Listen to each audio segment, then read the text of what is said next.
Let's give a big round of applause because this moment marks a huge milestone.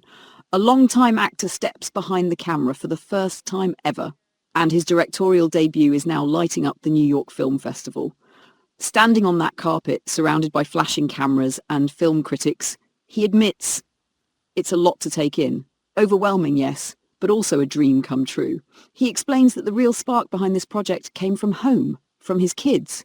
They're the ones who inspire him, who constantly push him to take risks, to create and to do something meaningful. When asked what made him say, "I'm doing this," he smiles. It all started with nothing more than a small seed of an idea. There wasn't a grand plan, just the pure desire to create something together. A shared journey without knowing exactly where it would lead. And somehow that path led here to this film. Clip audio fades. All these years, the isolation, this is my life. A story about loss, identity and rediscovery. Themes that clearly mirror the emotional core of his own journey. When the interviewer points out how proud he must be, he nods without hesitation. Of course, he says, I've always been proud, but this one's special. Then comes the more personal question. What was life like at home during those quiet years away from the spotlight? Did he discover new hobbies? Maybe some family game nights?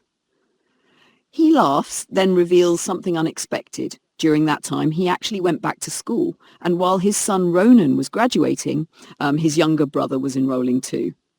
Meanwhile, Ronan had become a full-time painter.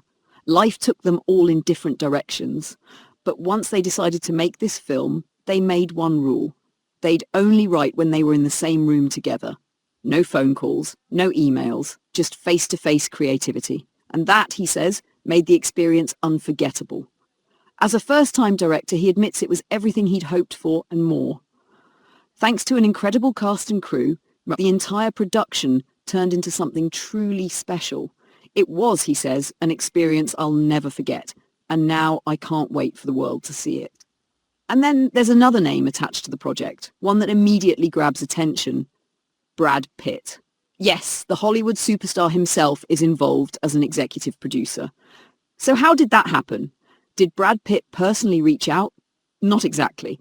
It turns out the connection came through his company, Plan B Entertainment, the same powerhouse studio behind award-winning films like 12 Years a Slave and Moonlight.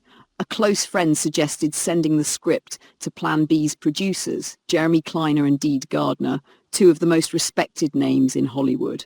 And from the moment they read it, they championed the project from day one. They've guided us every step of the way, he explains, smiling. We wouldn't be here without them.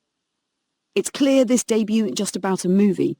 It's about family, persistence, and the courage to start something new after decades in the industry. And as he stands there, humbled by the journey and surrounded by the people who made it possible, he can't help but smile. Thank you, he says softly before walking off.